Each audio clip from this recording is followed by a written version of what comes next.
size, known to level 3. us as the guardian ape. Sitting in his watering hole, the great beast is alone, and has various wounds, most notably a sword right through his shoulder coming out his chest. The great beast clearly has a history, and has existed in this home for some time. What is this history? The sculptor once led a different life, a life in which he was a shinobi, We've had some of this, but known as orangutan. fuck it, dude. In his time as a shinobi, he and his partner would live like the monkeys do down in the vines of the sunken valley. When I'm not in dialogue, that's what I can do. ネズミがもう一匹。いや、その目、飢えた狼か。切る前に名を聞いてやる。名乗りわしに名乗る名などないか。忍びは大概そうじゃ。名乗らず死におる。じゃが、その左腕、忍び義士とは懐かしい。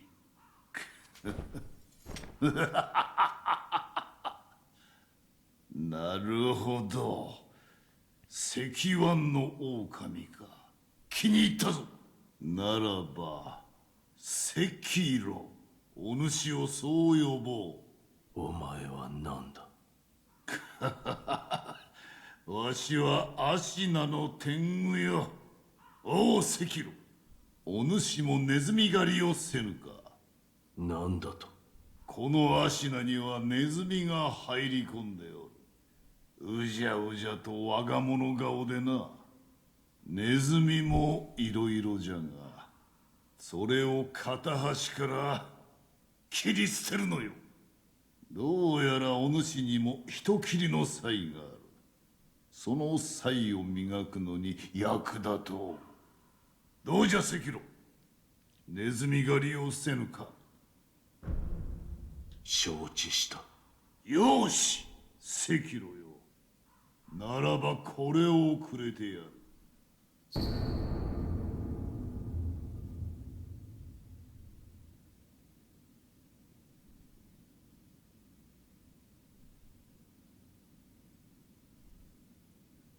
これは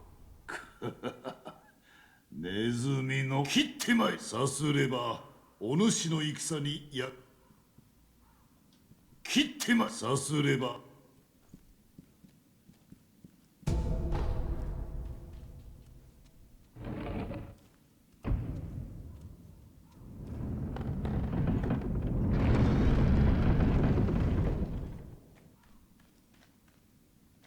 へえ、鬼の刑部様もやっと屍になれたかね。けれど何も変わりゃしないよ。戦は続き、屍は積まれ、怨嗟ばかりが満ち満ちる。あんた考えたことがあるかい。そういう怨嗟がどこに積もっていくのかを。ないだろう。ないだろうね。だからこそあんたもあやつも哀れなことだよ。Pitied him. She's fucking strange.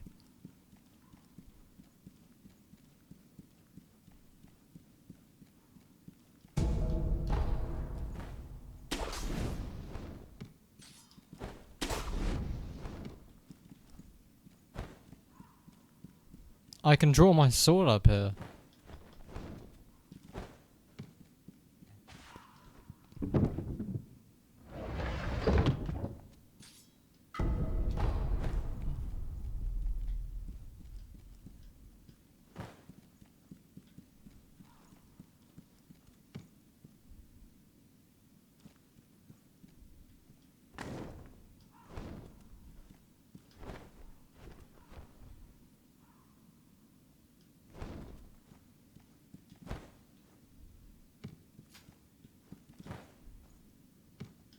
切ってさすれ。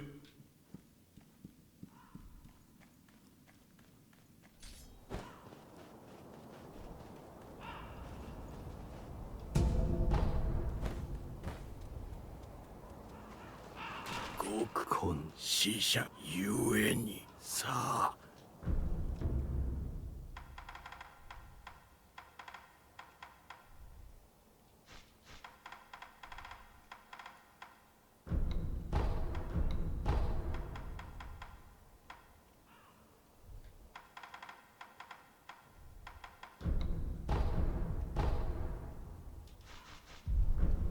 死者がどう。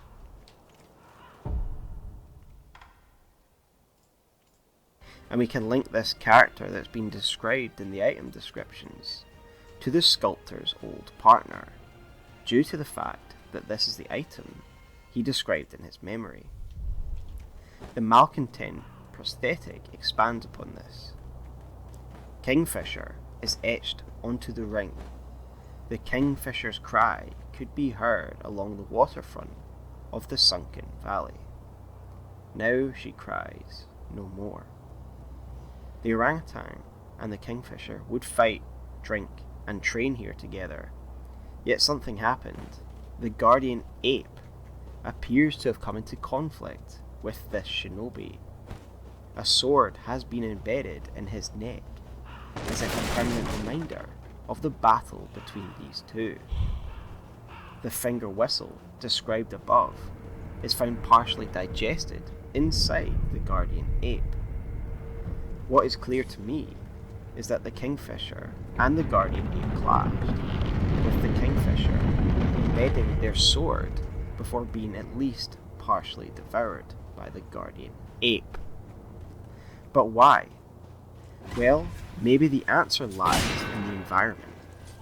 In the cave of the ape's cave in the Ashina Depths is a skeleton of what appears to be a larger ape, guardian ape size. A brief glance at the guardian ape remnant suggests that this guardian ape has been alone for some time. The remnant of the headless ape, the same creature, but a different. 一心の病、やはり重いようじゃ。たとえ源一郎がおれど、芦名の国長くはなさそうだの。してもう一つの任は、城の蛇谷の側が黒笠で騒がしいようじゃ。ならば次はそちらよ。だが最新にな、黒笠の無事な生中にはやれぬぞ。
different memory, gives us a further insight into the story of this loss.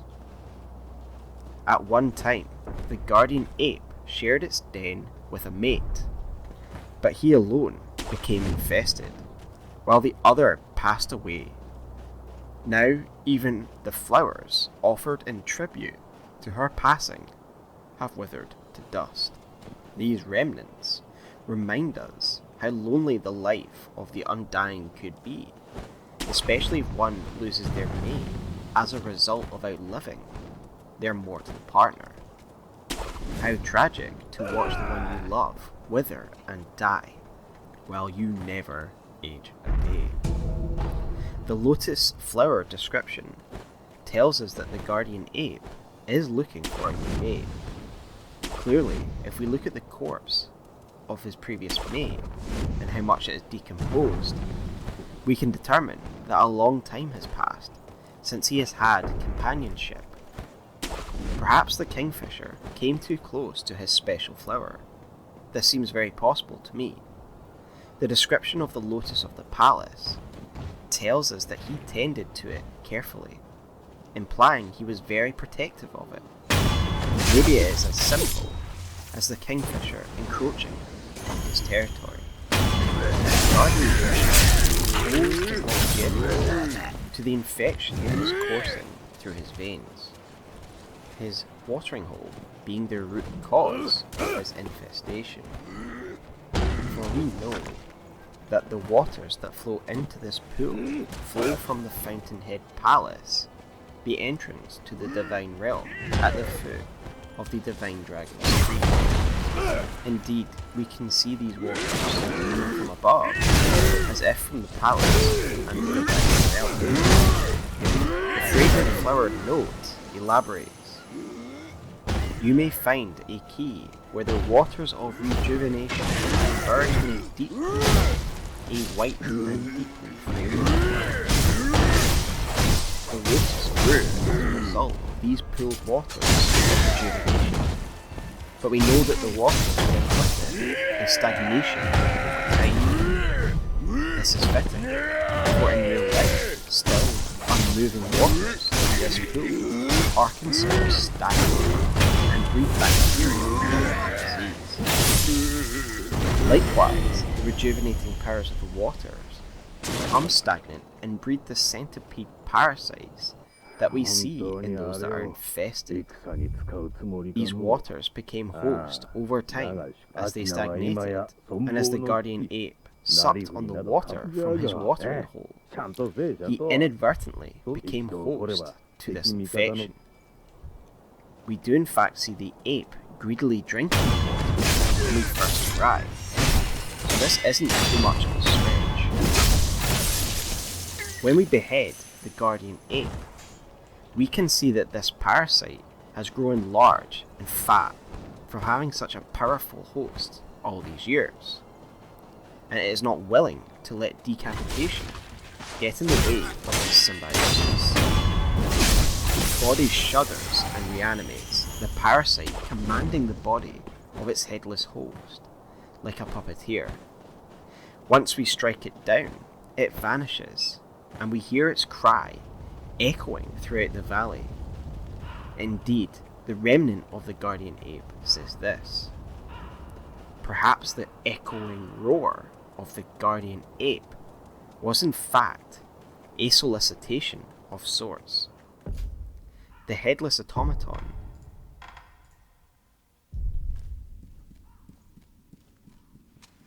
おう、ネズミを飼ったようじゃな。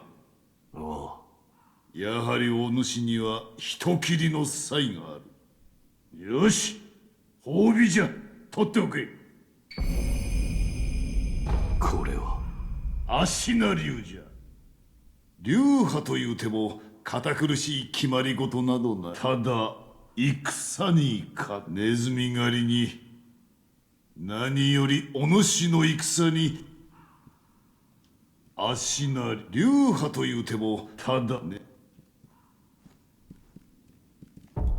Is that a +1?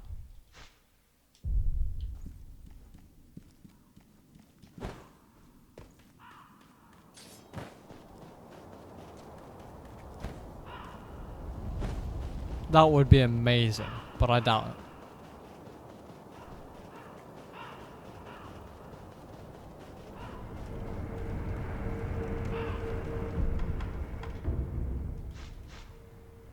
it. No.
I reckon we'll get 2 more levels. And then the rest will be history. Let's find out if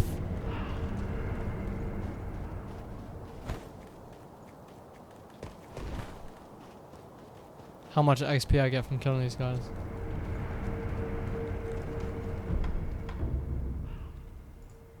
After our battle, retreats to his old cave in the Ashina Depths, where the corpse of his old mate lies.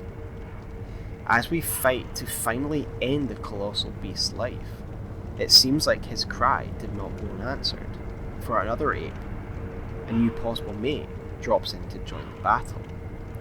Now whether this ape has been summoned because the headless ape wants a new mate, or whether the parasite is in control and now wants a new host since his current one is decapitated, I guess that is for us to interpret. We can even use the mortal blade to finally kill the undying infestation before it's allowed to pass on to a new host. And we finally let the tortured beast, the guardian ape, get some peace at last. One final thing to note is that in this area, in the Ashina Depths, if we return after we destroy the infestation, an apparition appears, and once we kill it, it drops the malcontent ring, the ring of the Kingfisher. Is it possible that this is the tortured soul of the Kingfisher that is finally released after the ring? By banishing it, we finally release the Kingfisher from their torment? Or instead, is this the apparition of something else that is drawing on the Kingfisher's life force, its soul? Perhaps one of the orbs of soul energy that has been summoned into the room. These are all questions for another time, given these apparitions are a huge subject in and of themselves. But I thought it was an appropriate thing to highlight and end the video on.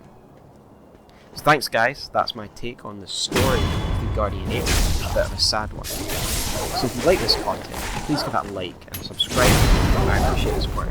Thank you, and have a good night.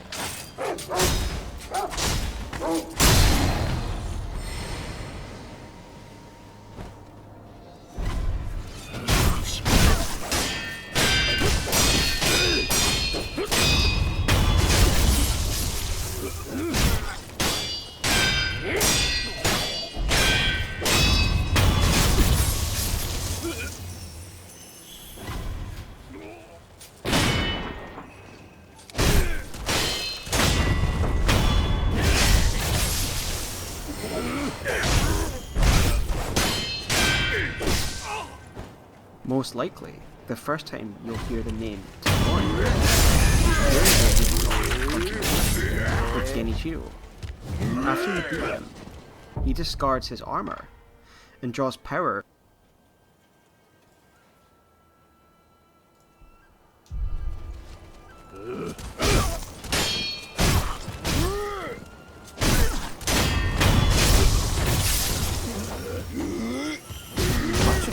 conflict rooted in what we know as the dragon's heritage, that bestows power and immortality to those who live. This is the effect of the being known as the blue dragon of the The best place to start in exploring the lore of this being is the item remembering the divine dragon, which is as follows.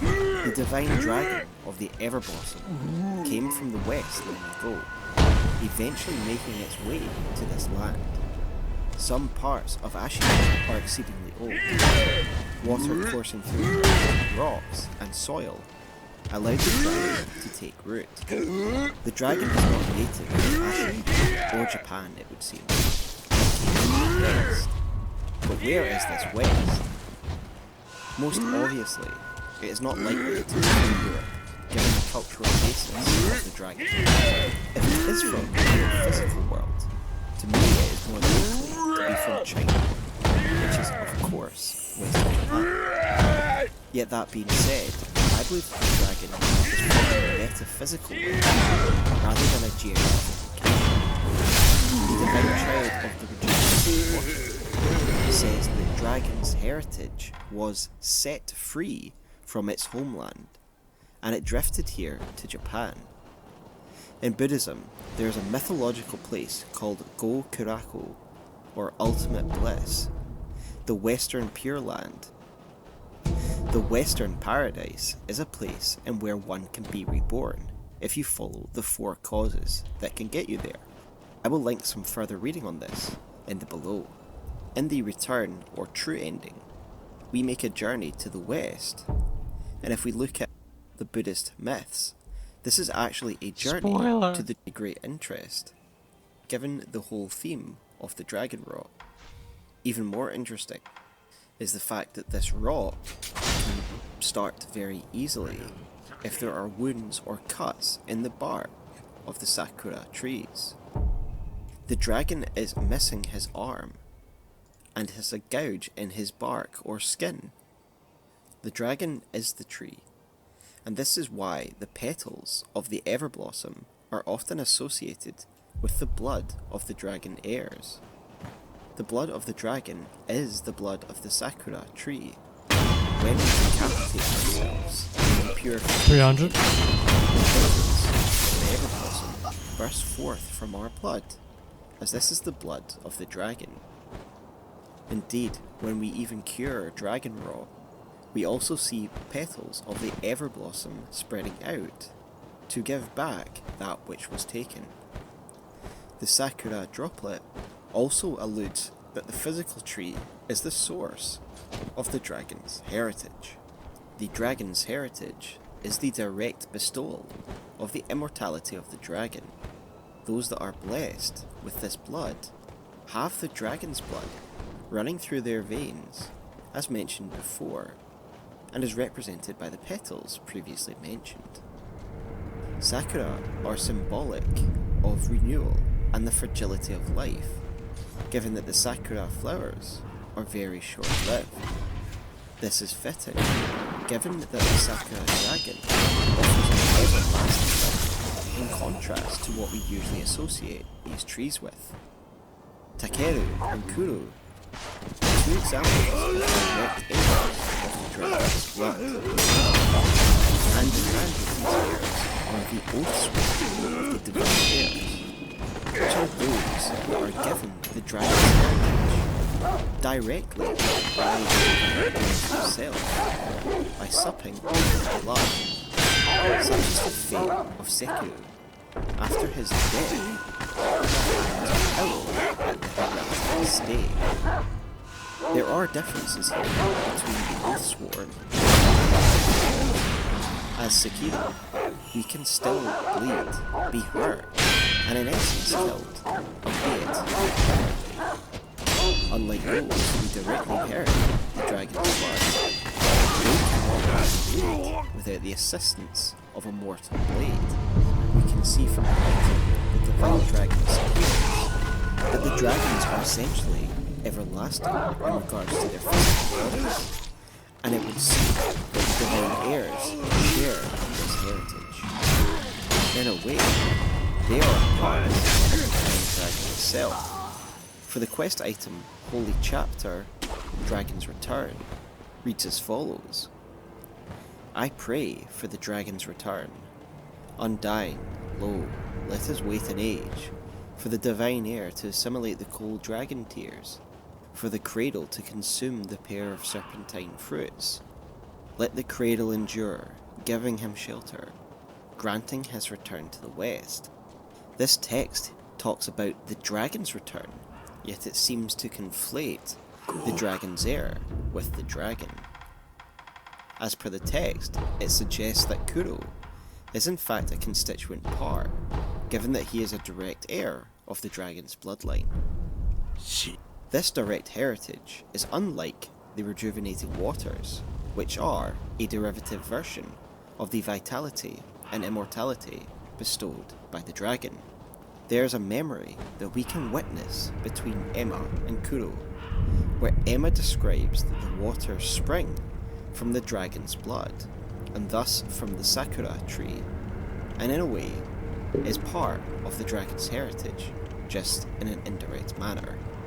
In Japanese mythologies, dragons are often thought of as gods of rain and water, and I think that this is appropriate and help explains the relationship between the dragon and the aquatic that we see in Fountainhead Palace.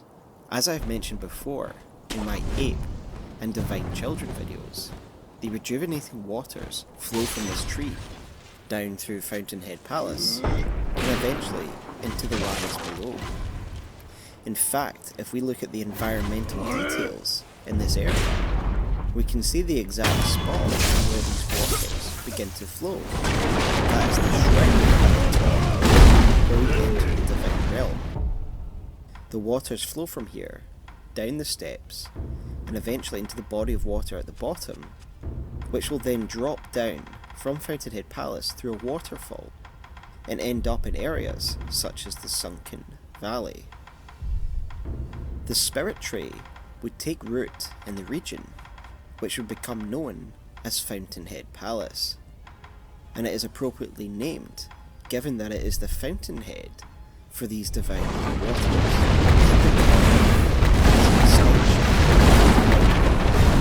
For that reason, we didn't end up coming here. Given that the dragons it is no wonder that a lot of the themes associated with this divine realm are the treasure of are no doubt products of the waters and the influence of the dragon. The appearance of the dragons and the organic, i.e. the aquatic is no doubt a result of the consistent content of the divine waters of the tree. I've covered the journey but again, this clan of warrior women sought to come here and would eventually do so following the betrothal ceremony. They are now here and stand guard over the divine realm tree.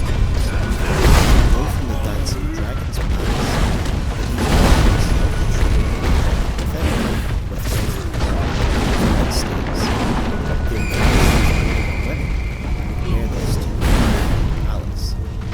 There they dance as an offering for the dragon. Mysteriously, this ritual left them red.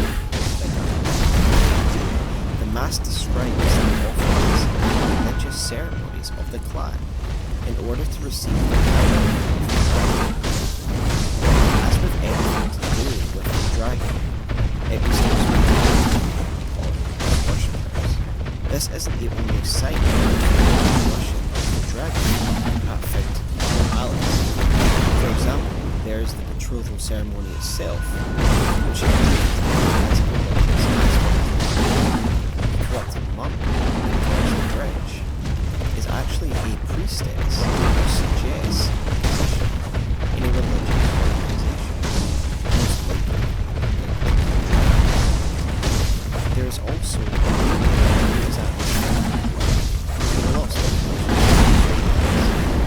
but if you try and interact with her after the defeat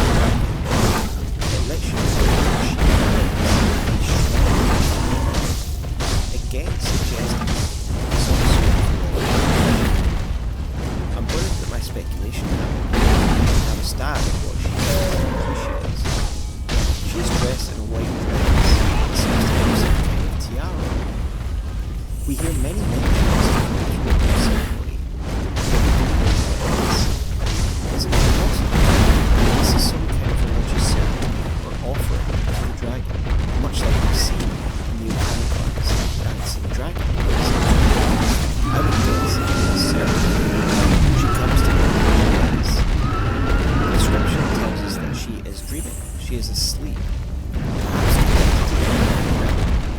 Connected to the dragon itself. As a betrothal. If this is not the case, I would then postulate that she is in fact just another aspect of the religion. It has something to do with the upkeep of the shrine. There is evidence that Takeru himself was actually found affected in the palace because of the appearance of one of the nobles. The Alamatic branch suggests this, where it says, every person is a SEKIRO, and as such is ripe with nostalgia. Takeru would lightly gaze upon this branch when it bloomed, reminded of this was once his alongside Kami clan, his oath for Ashina, taking this branch from the great tree, the Sakura tree, with them. The reason for doing so was to remind himself of home. But I won't go into this too much, given it's covered ground in my prior videos. But it is an important story for the Divine Dragon, as it is important to note that Takeru cut a branch from the tree, and when we finally meet the Divine Dragon in his divine form, we can see that he is in fact missing an arm. This is no doubt meant to be representative of the branch that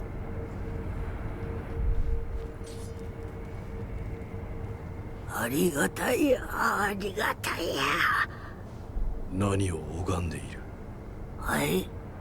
お前さん、千宝寺を知らんのかい？金剛山の千宝寺。尊いお方がそこにおわす。さあ、お前さんも拝んでみ。ありがたや、ありがたや。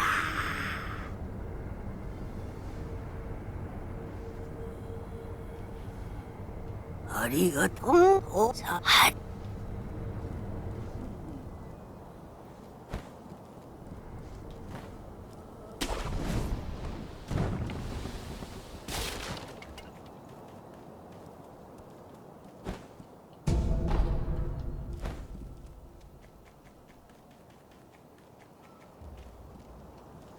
お主、太郎兵に鎧を着せたそうじゃな。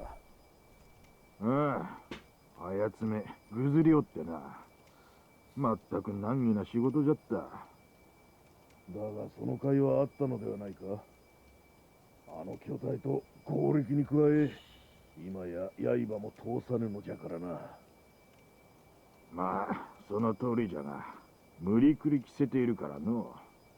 何かあれば、鎧はすぐに剥がれっちまうさ。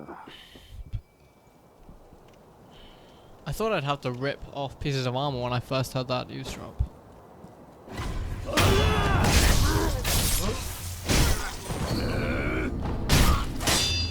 And I didn't find that key until very late in the game last time.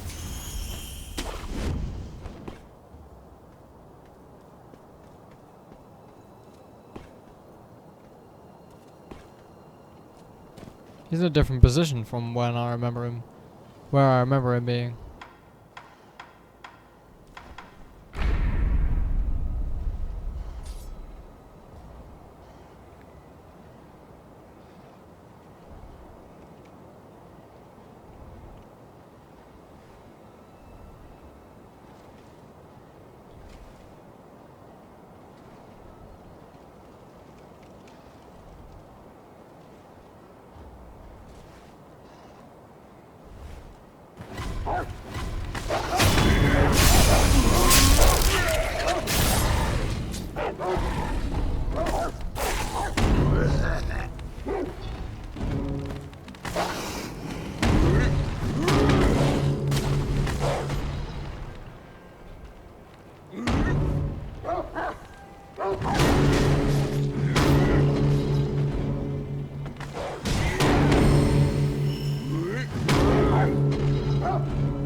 極よ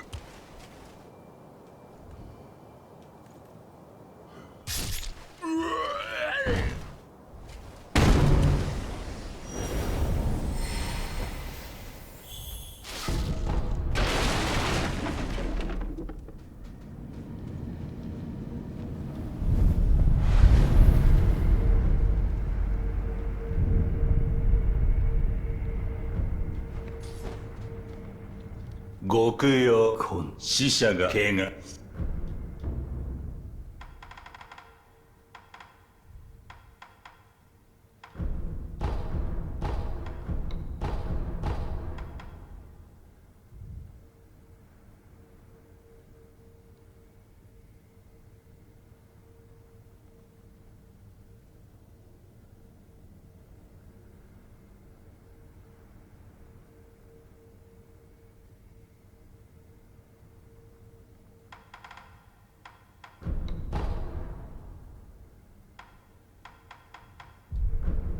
死者がいずこへ。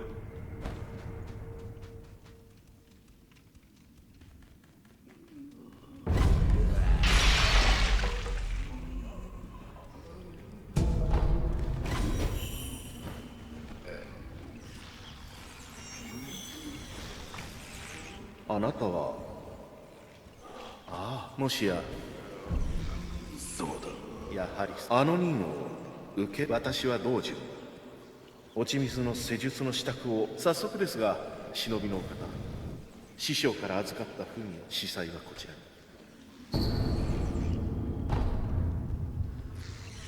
忍びよく。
極死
took. Of course, it is also in line with the theme of those of one arms, such as orangutan and wolf. As I've mentioned before, he's easily rot, and for me it seems like rot has taken place in this tree, partially because of the damage that has been caused to the dragon. We hear of Takeru attempting to rid himself of the dragon's hair, partially because of the affliction that comes with it, and partially all the stagnation of the dragon rot comes from the dragon, including the rot that afflicts itself, is A result of the damage that's done, but Oh, it was a charge version. is something that the divine realizes, that the dragon's heritage is not natural to this land, and it is not natural, and thus it is corrupted itself and the land around it, and will continue to do so, unless it's returned to the west, to its home. When we first arrive in the divine realm, we come face to face with the Everblossom, but it is completely withered and appears to be suffering from rot. From this realm, instead, come the old dragons of the tree, wooden in their appearance, given they are part of the tree. What happens, I believe, is that we are fighting or destroying the rot in the tree itself. We are cutting away these pale, sickly branches, which in time are replaced by the healthy, darker ones. These unhealthy ones demonstrate how great they are, and the fact that vomiting up deadly poison. Once we finally cut away all the rot within the tree, the healthy form of the Everblossom tree blooms before us, with the divine dragon rising from it, looking healthy except for the various dentures in his chest. This allows us to collect the divine dragon tears after purging the rot from the tree, and it is therefore necessary to do this part of the fight. Despite the rot that afflicts the dragon is nonetheless everlasting, for the divine dragon tears read as follow. The body of the divine dragon is eternal, and its tears, once shed, will maintain their form and moisture.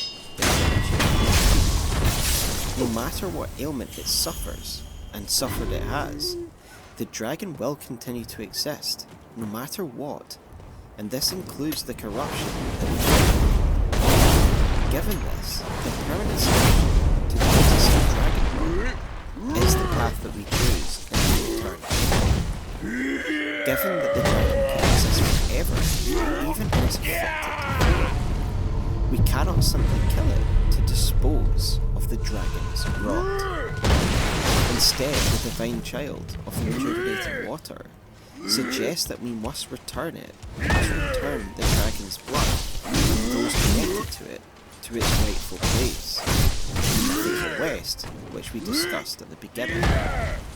Her hope, and ultimately ours, is that by returning the heritage from Ashina to where it is meant to be, we'll restore balance and end the corruption.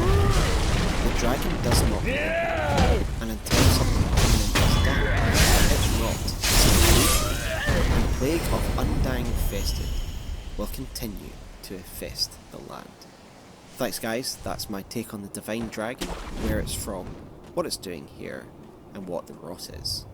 If you like this video, please give me a like as it helps the channel, and subscribe for more Sekiro content, because I do not plan on stopping anytime soon. Thanks guys, and have a good day.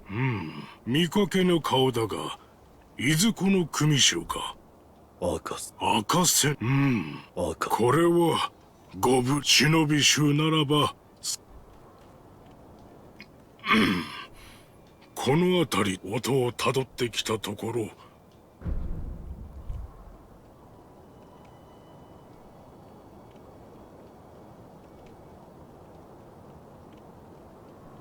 You've all finished the game at this point, right? Right? So, I've decided to compile my last 50... Shit. そこは捨てろうともつながった。 Come on! Brilliant! 不審を見回るが我が務め。いとまがあらばステローを訪ねてみまする。井戸穴の底はステロをたどっていけば調べにたどり着く。不審を見回るがいとまが。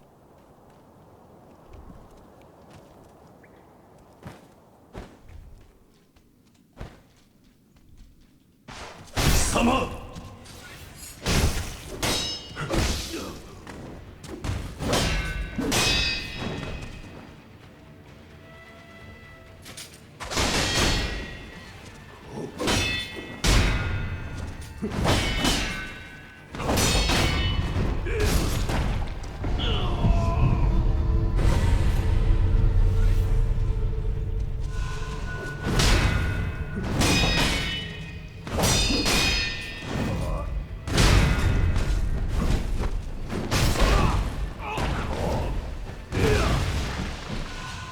I know the whole moveset by now.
Among the deeper valleys and crevices of Ashina is a god, the great serpent who inspires awe and worship in the denizens of this region.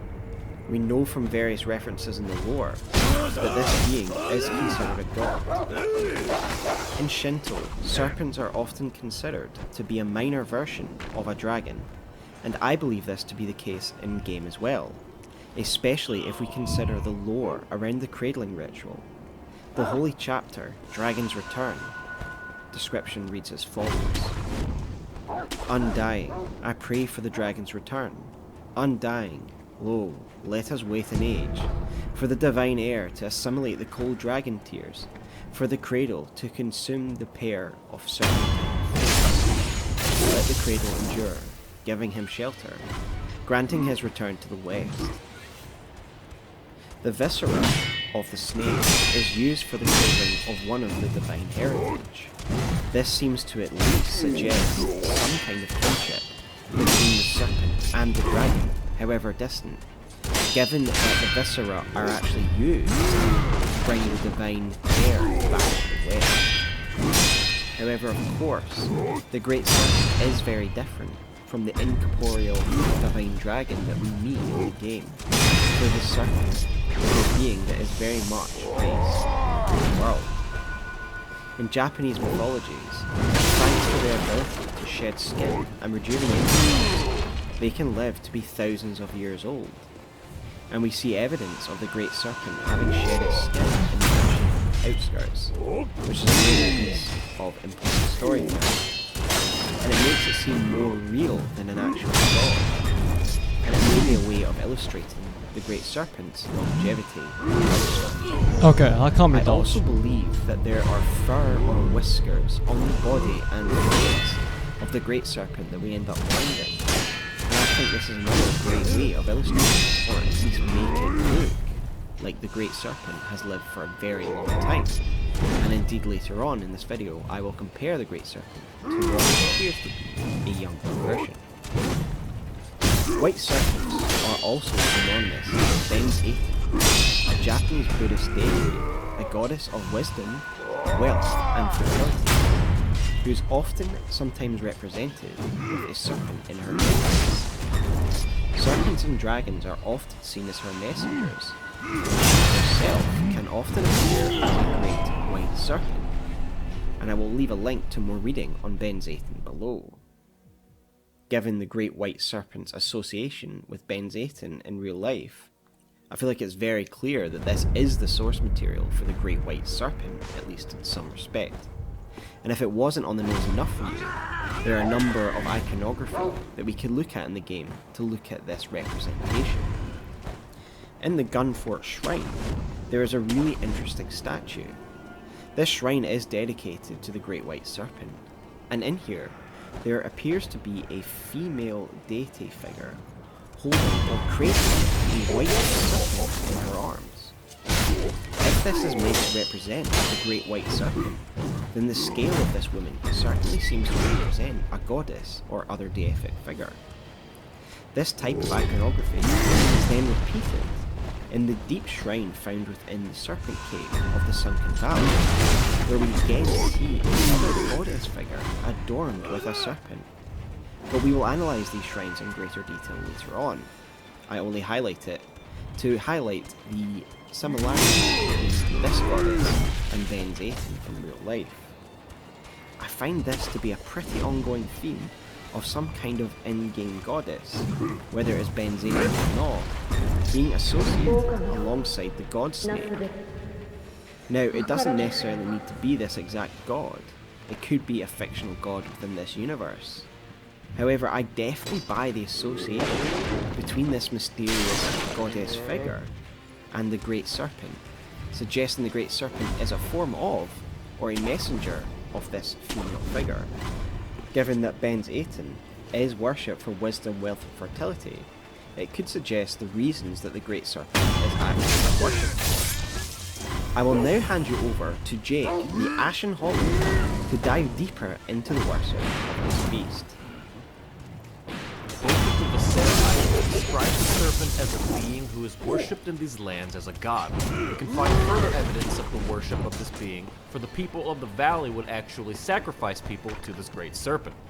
A rat of Sinpo drops a note about herbs which describes a wedding ceremony, and it reads as follows. The snapseed naturally grows in ravines and deep valleys.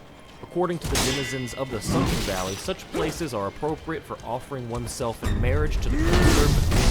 If one wishes to become a bride, enter the belly of the serpent in the valley.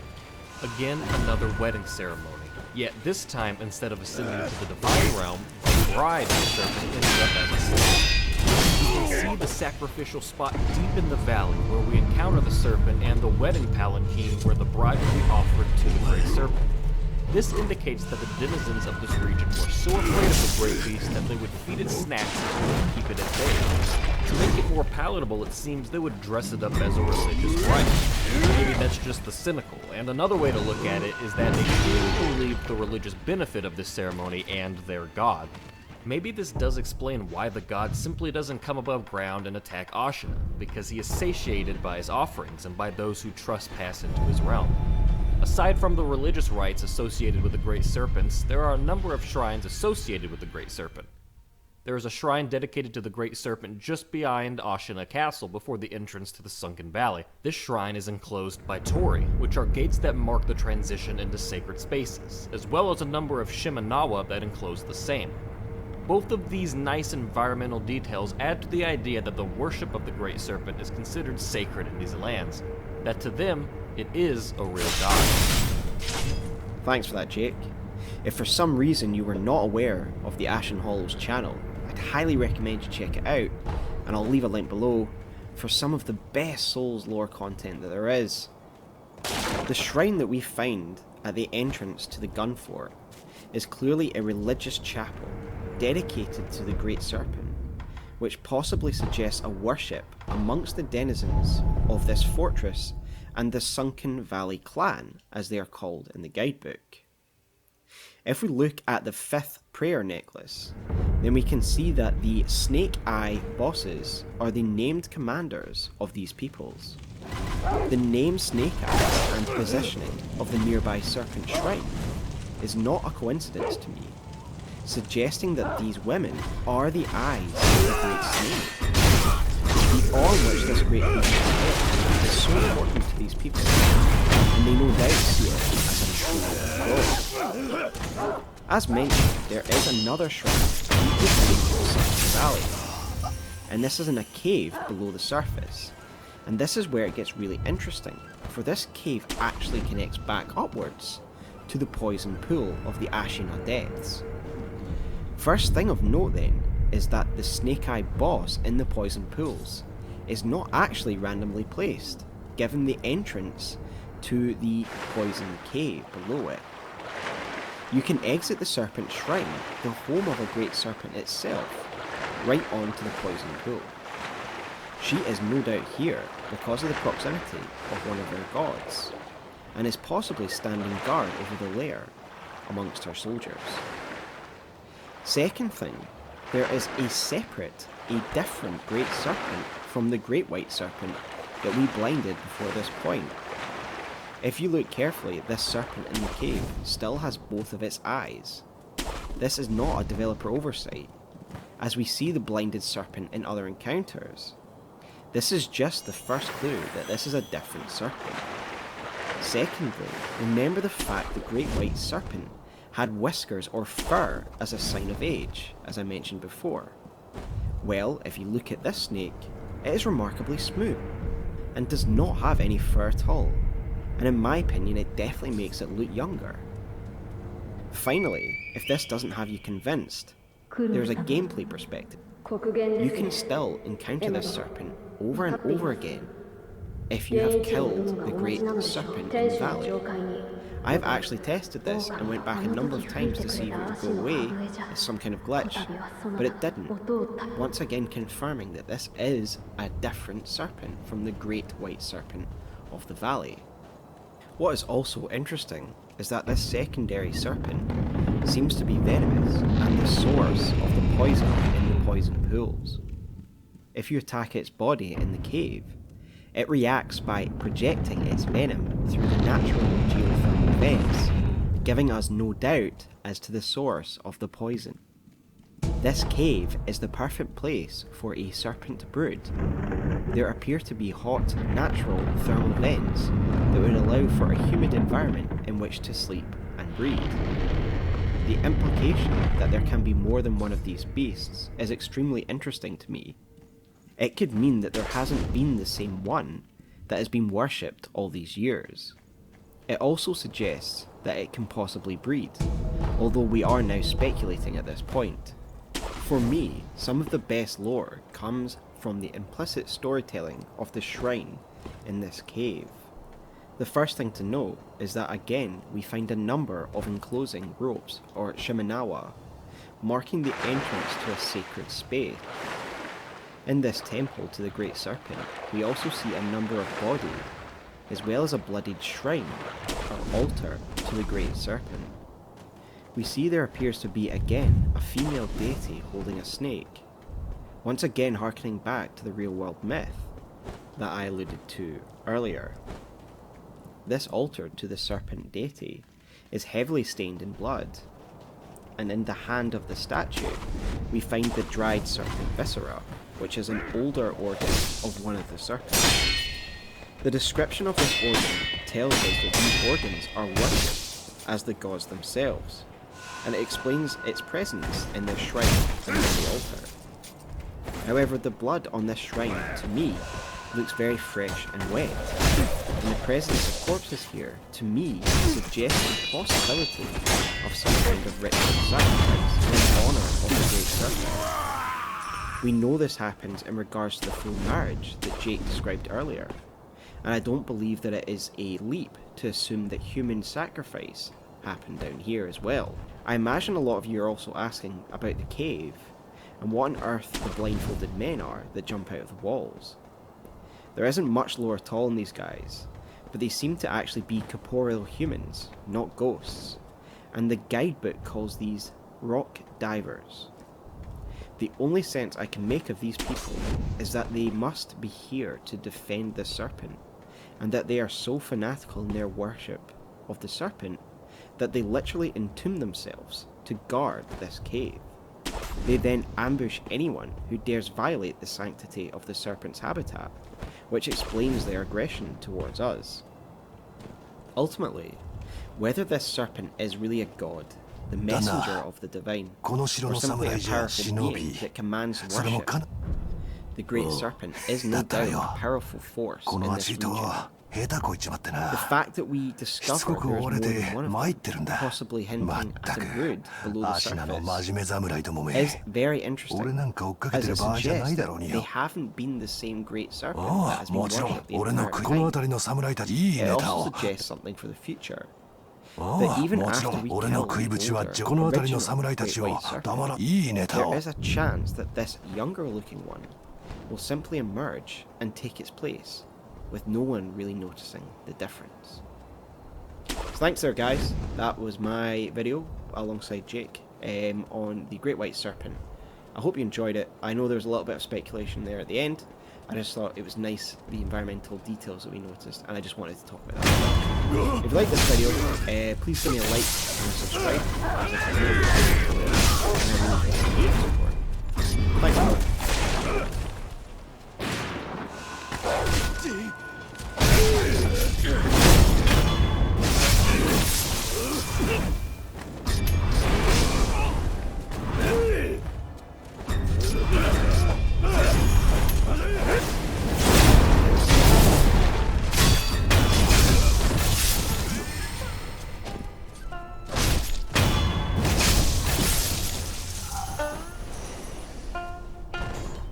Today, we will be looking at the apparition enemies that appear in Ashina, namely the Headless, the Shichimen warriors, and Orin of the Water. Whilst I will look at every in-game piece of lore, I do also look at things from outside the game, such as the real-world myths that I believe inspired these characters.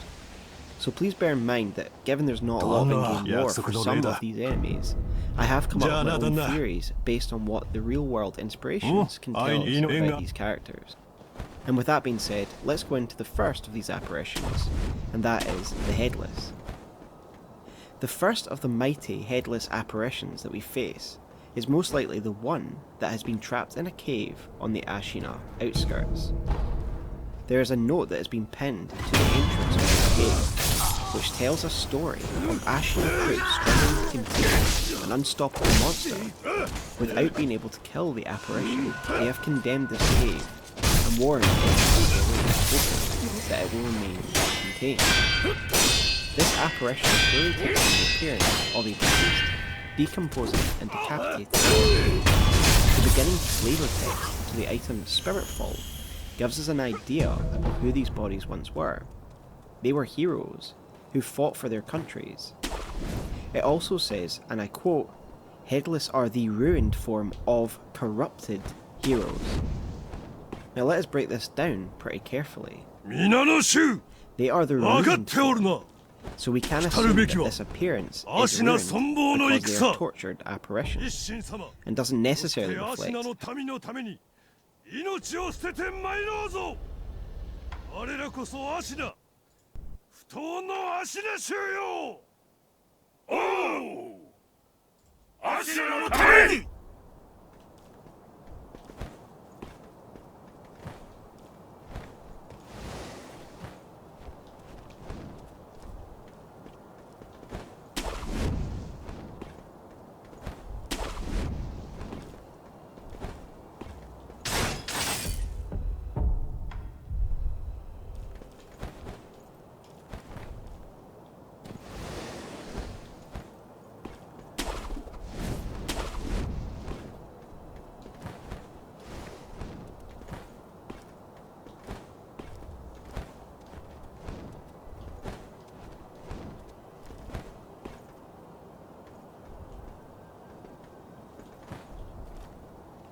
Holy mother of the big gods.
Once fought for your country, an honourable thing, but they became corrupted heroes for one reason or another, before dying a violent death, and thus a headless spirit is born.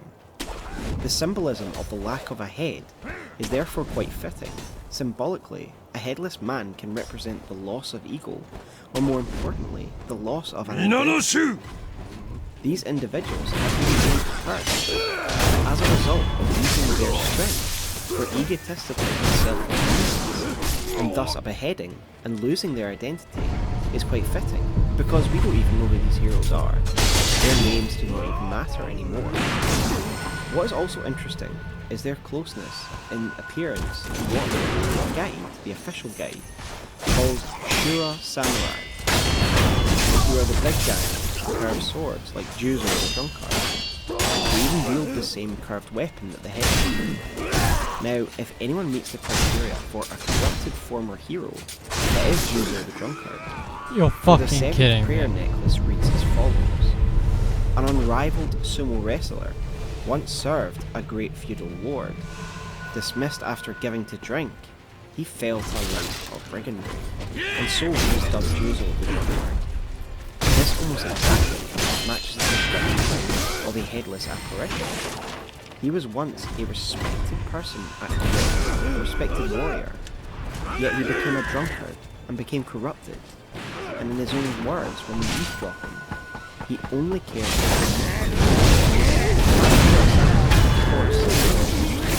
That isn't really an in-game description, or isn't necessarily canon, but it does get one thinking about those warriors, that they may lead down the corrupted path of violence and debauchery that can make one become a headless revenant upon death. And upon revision, after seeing this name terminology in the guide, I do think there is a design similarity between the two, and this is meant to give us an indication of the lives that these men may have once lived, a kind of in-game illustration, if you will. These warriors also seem to have some kind of tenuous connection to Senpo Temple. However, I don't buy that they are monks, which is I know quite a popular theory, or that they were warriors of the temple, and I'll explain why now. For although now Senpo Temple is isolated from the rest of Ashina, this was not always the case. We know that they did support Ashina's military, as the Ungo shooter leads the followers. Senpo Temple spread this candy across Ashina in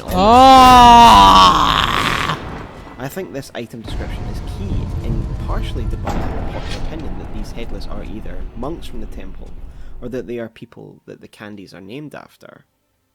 I think the sugar description allows us to understand that these warriors aren't necessarily monks or Buddhist figures at all, and that in fact these candies are just distributed widely from the temple in support of the country at large. Remember, if you eavesdrop the rats of Senpo at the gates of the Ashina castle, they do talk about Ashina as instead, I think that these are Ashina's heroes who fought for their country at one point before they were corrupted, and the sugars that are associated with them are just items that were distributed in their honour by the Senpo Temple monks, and it doesn't necessarily mean they are monks or they are the named people.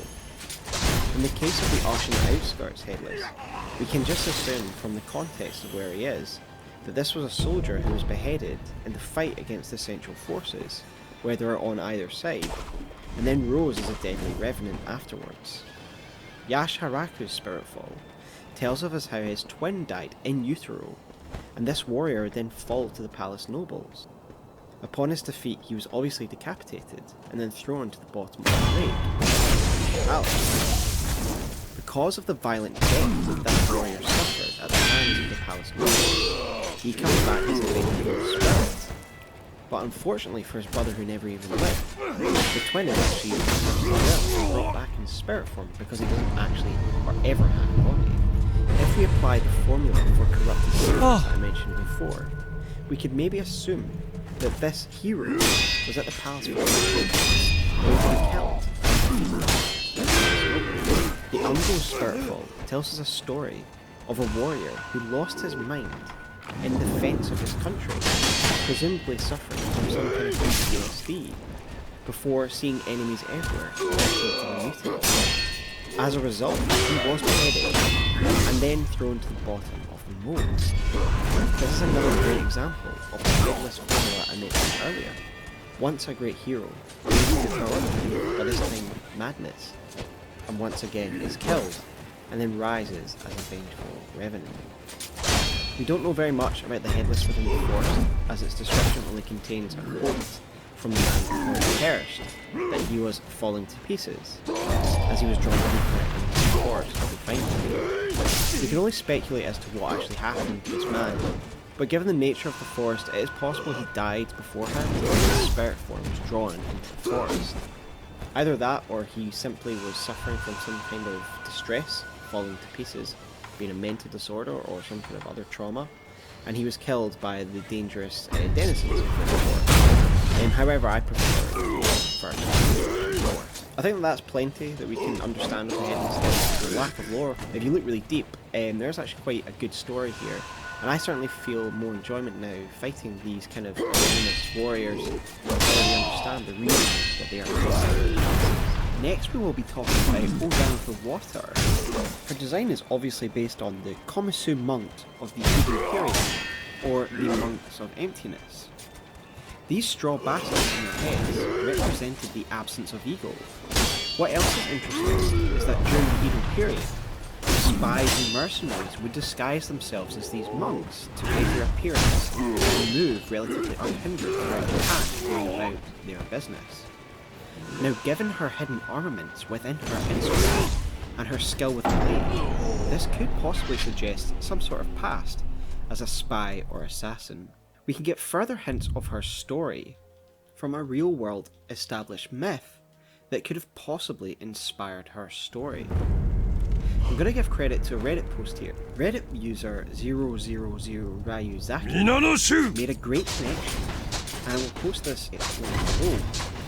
The user links the story, The Uri of the Blind Musician, and this is a tragic story of a spurned lover. A samurai hears a beautiful singing voice of a blind musician who is playing a shamisen, which is the same instrument that Oren of the Water plays. This samurai assumes that she is as beautiful as she sounds. Long story short, he spends a night with her, but upon waking in the pale light of day, he sees that she is really ugly, and she is now fallen in love with him. Eventually, he would kill her and dump her body in a ravine. In time, she will come back to the Reddit. And I highly recommend you read the full story through the link of the Reddit post below. That was just a very simplified version of the story for the purposes of explaining my theory. The story is obviously, to me, a baseline for the Jinza and the Oren storyline, but of course it isn't one for one. With our speculation hats or baskets on, I'd like to take a stab at what Oren's story actually is, and paint a bit of a picture for you.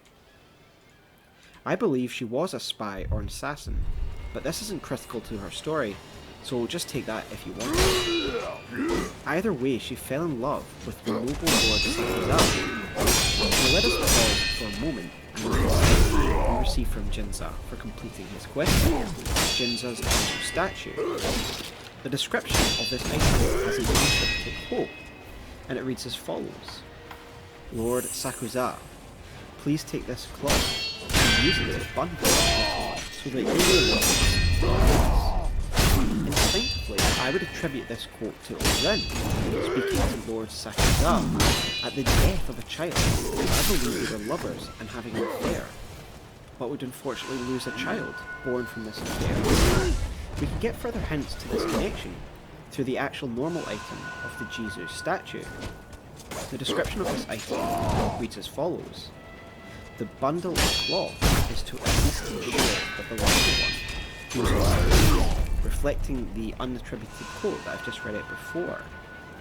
This very much alludes to the tragedy of miscarriage and or cot deaths, and I'll link an article about the link between Jesus statues and the mourning the loss of babies. In most basic of terms, the honouring and dressing of the Jesus statues is an offering to Jesus, a guardian to children, and in doing so, this ceremony against the sin of the child is properly. Again, I'm really breaking this down to the most basic of terms, and I highly recommend you follow the links below to get some further reading on this. For whatever reason, I believe Oren lost her child, and this would ultimately drive a wedge in their relationship, and would drive her mad. I believe her dialogue is key to understanding her past.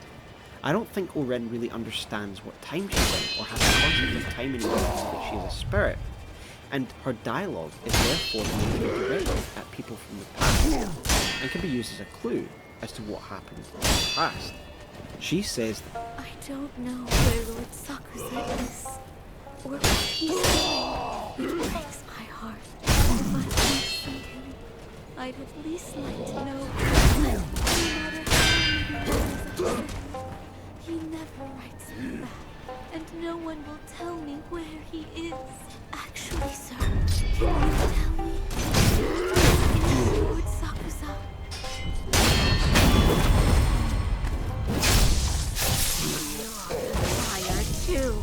that no one will tell her where he is, Lord Sakuza, and he never replies to her letters. Finally, she declares that we are all liars too, suggesting others were lying to her. I think that he was avoiding her. After the loss of their child, he distanced himself from her because she was going mad. His people or other people preventing her from seeing him, and he would eventually move away, forcing her to actually write letters to which he would never respond. Could it be that Lord Sakuza was once a lord of Mibu, and would move away after what happened with him and Orin? This is of course speculation, but it's what I choose to believe in the context of where we find her and what she mentions about letters. I think that she died here, abandoned by Lord Sakuza, and I believe this is the reason that she is a vengeful spirit. She was abandoned by our lover in a time of need, in a time of anguish, and thus she still wants Lord Sakuza to come to her, and she will not dissipate until he does. But what has this got to do with Jinza? Why does she draw him down with her song? Well, I believe him to be a descendant of Lord Sakuza, as it's the only thing that really makes sense to me. He tells us that his father always told him to stay away from the Forgotten Forest and the village above. Is it because it's just a dangerous place, or is there a deeper reason for this? Family curse, a secret shame, buried in the family for generations. She calls to him specifically, and he believes that she has been waiting for him in particular. In fact, he goes on to describe an interaction that he has with her. I must give you my thanks. You brought the Shamasei player to me just a moment ago.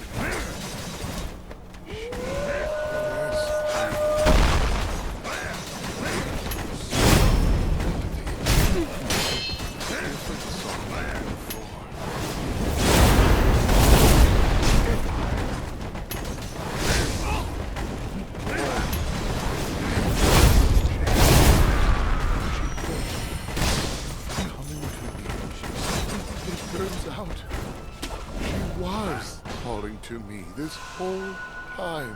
Where she thanks him for coming to her, and with that she passes on as well as Jinza.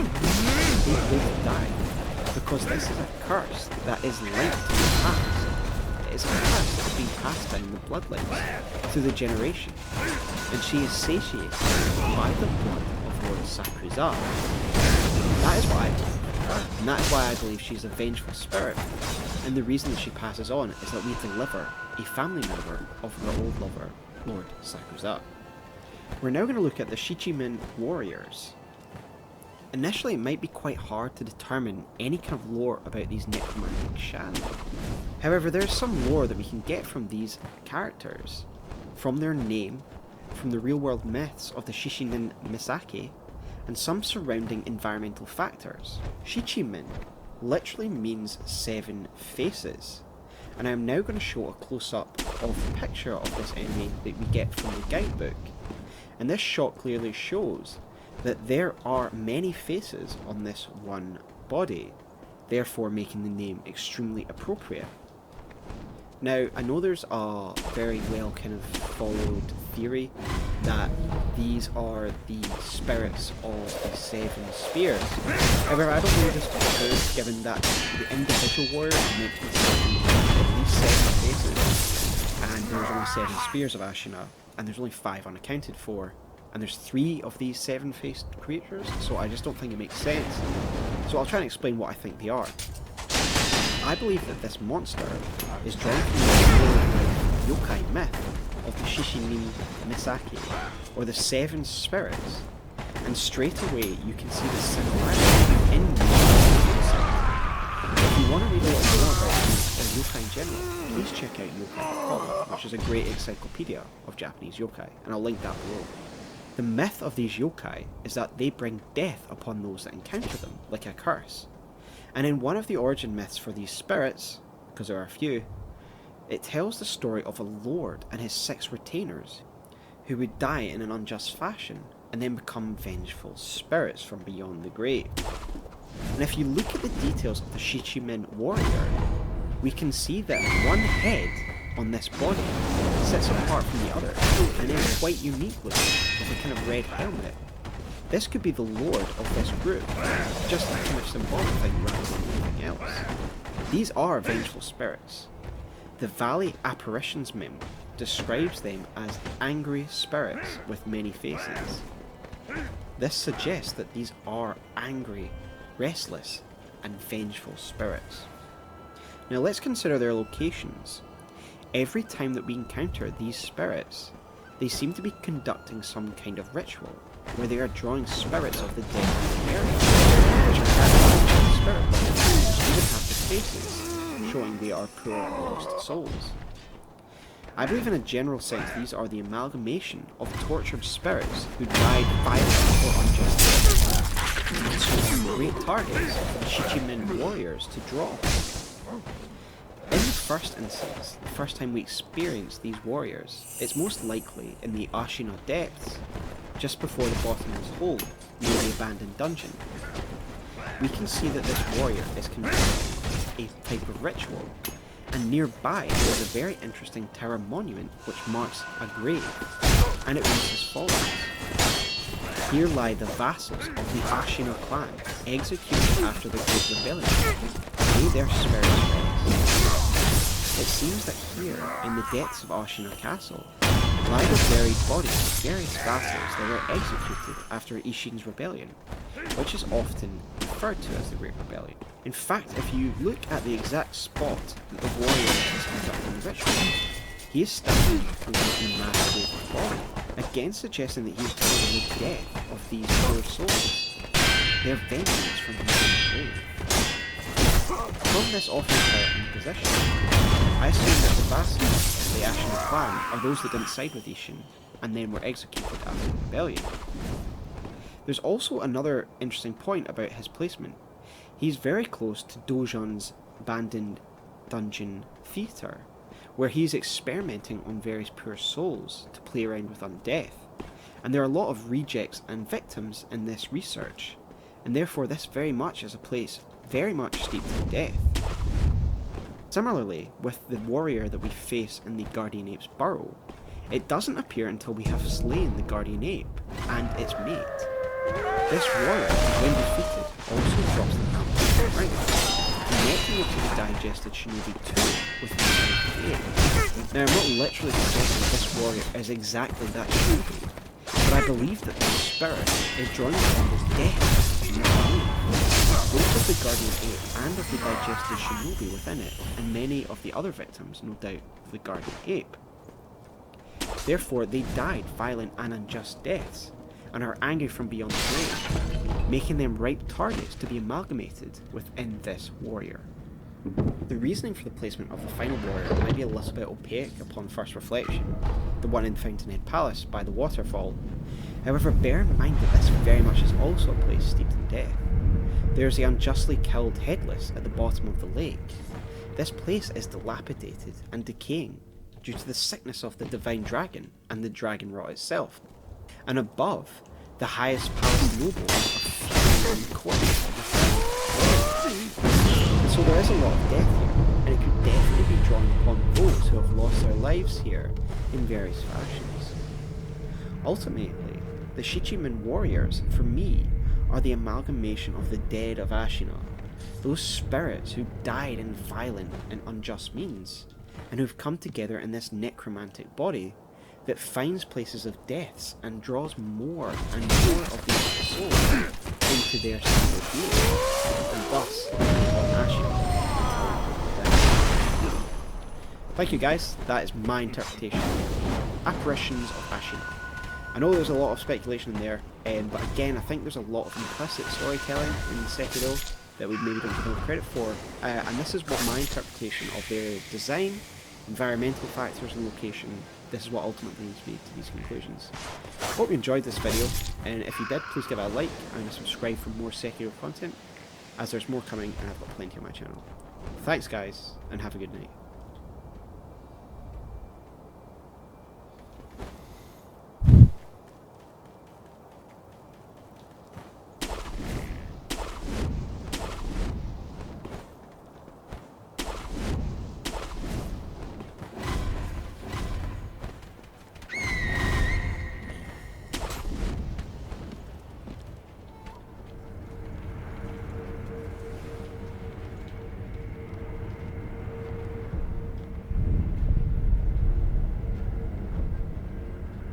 In this week's video, I am joined by Creeplin, and together we will be looking at the attempts of the Interior Ministry to undermine Ashina.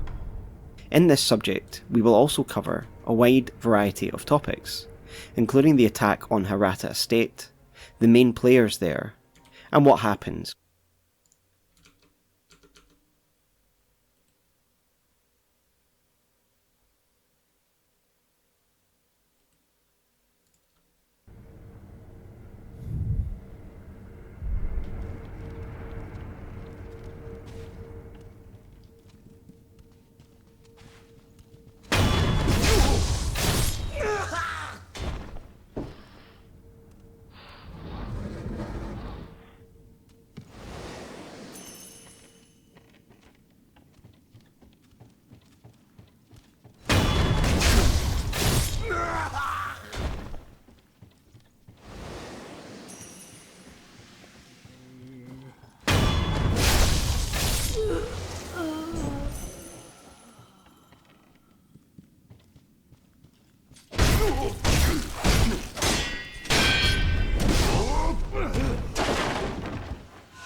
エマ殿、あれは一体何なのです？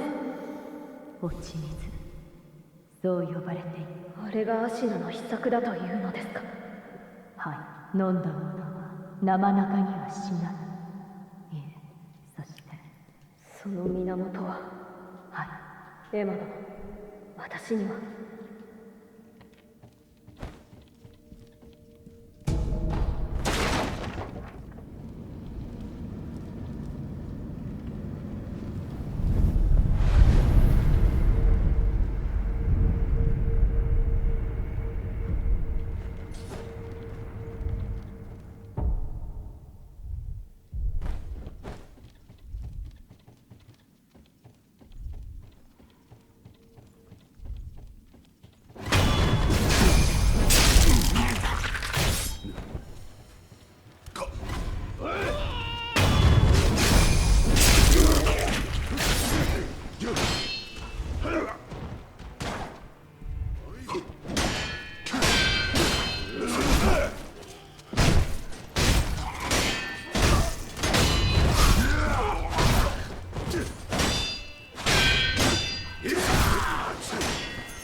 fuck? Oh no! I've never seen that before. That low health? Ugh. Fuck hell.